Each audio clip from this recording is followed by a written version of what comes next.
Que história, né, irmãos? Que história essa do rei Manassés. É isso que nós vamos tentar aprender um pouco sobre a vida deste homem. Após a queda de Adão, de Eva, todo homem que vem ao mundo necessita se converter, pois saiu do caminho traçado por Deus. Todos pecaram, destituídos estão da glória de Deus. Então todos se desviaram. Então todos precisam retornar, precisam se converter. Todo aquele que professou a fé em Cristo e não está honrando o seu compromisso com o Senhor, precisa se converter dos seus maus caminhos. Talvez seja essa a condição de Manassés, homem que nasceu na igreja, criado na igreja, mas quando chegou à idade da razão, se afastou. E depois ele volta.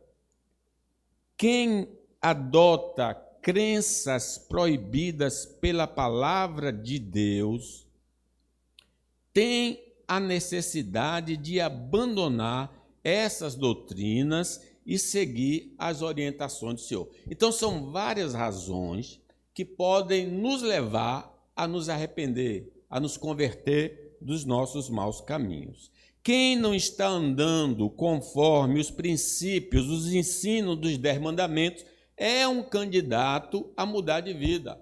Arrependei-vos, para que sejam cancelados os vossos pecados.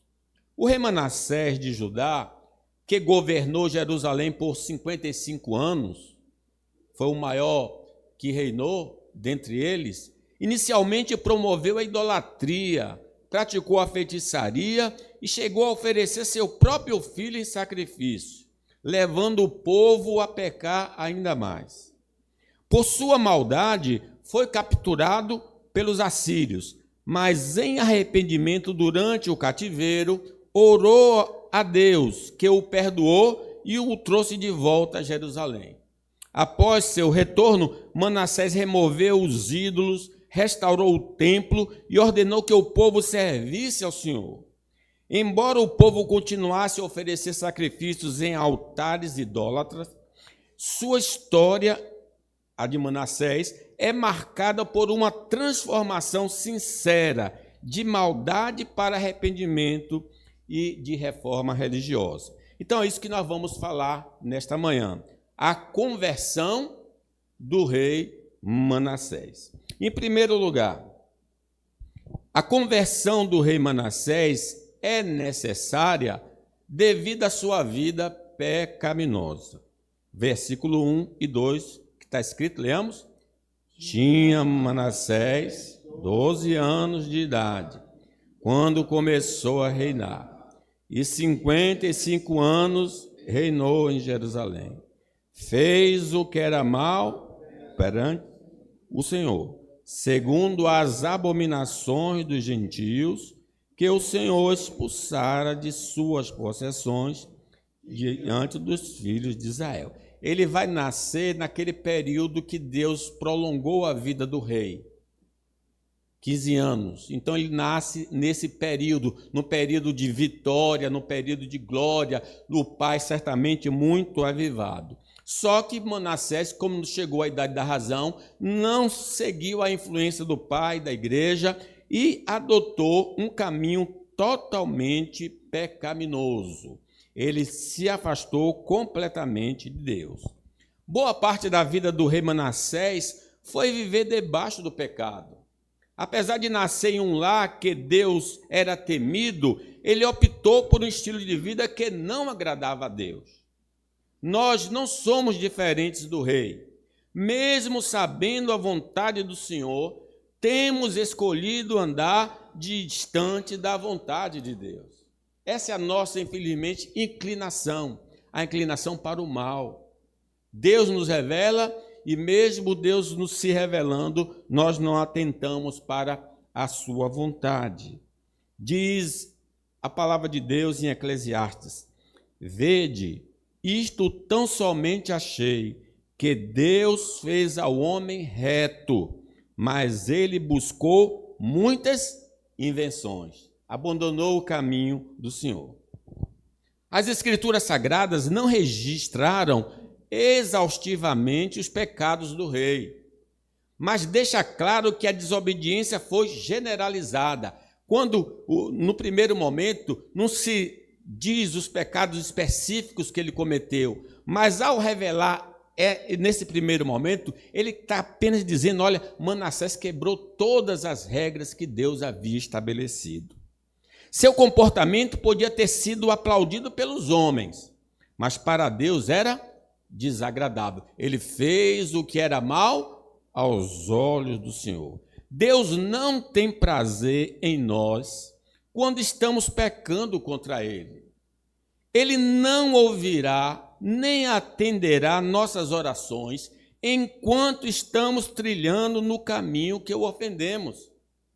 Diz o Salmo, agrada-te do Senhor e Ele satisfará o desejo do seu coração. Então ele não estava agradando. E mesmo que ele orasse, Deus não iria atender, porque a vida dele estava na contramão da vontade de Deus. Quando estamos no caminho do pecado, da desobediência ao Senhor, como o rei Manassés, estamos imitando o diabo. Isso é muito sério, porque o caminho da iniquidade é o caminho que o diabo trilhou. Somos identificados com ele. Isso indica que fazemos parte da família satânica e não divina. Diz a palavra de Deus, aquele que pratica o pecado procede do diabo, porque o diabo vive pecando. Isso indica, então, que nós fazemos parte dessa família. Viver transgredindo a lei do Senhor demonstra que não estamos qualificados para participar do casamento do Cordeiro. Não podemos ir à festa do casamento do Cordeiro, porque as nossas vestes não são apropriadas. Para isso se manifestou o Filho de Deus, para destruir as obras do diabo. Todo aquele que é nascido de Deus não vive na prática do pecado, pois o que permanece nele é a divina semente. Ora, esse não pode viver pecando porque é nascido de Deus. Então vejam, quem nasce do Senhor pode até pecar, mas não vive no pecado. Os nossos pecados, além de ofender ao Senhor, entristecem o coração dele. A decepção de Deus é tão grande que o fará levantar-se e aplicar uma dura pena sobre nós. Como crentes, podemos apagar a operação do Espírito Santo em nossa vida, devido à nossa vida reprovável. Paulo diz lá, não apagueis o Espírito.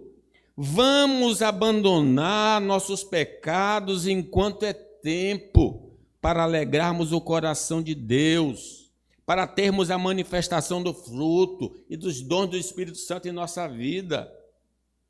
E escaparmos, irmãos, da condenação eterna, porque o salário do pecado é a morte. Lembrem o que aconteceu àquela geração de Noé. Viu o Senhor que a maldade do homem se havia multiplicado e que era continuamente mal todo o plano do seu coração. Então se arrependeu o Senhor de ter feito o homem na terra. Isso lhe pesou o coração. Ele usa uma linguagem humana para mostrar como ele ficou decepcionado com os homens por andar no caminho mau. Disse o Senhor, farei desaparecer da face da terra o homem que criei, o homem e o animal, os répteis, as aves dos céus, porque me arrependo de os haver feito. Porém, Noé achou graça diante do Senhor. A misericórdia do Senhor dura para sempre. As nossas obras pecaminosas são reprováveis. Nos desqualificam completamente diante do Senhor. Revelam a sujeira do nosso caráter. Quem em sã consciência se relacionaria com um pedófilo e assassino dos pais? Quem teria uma amizade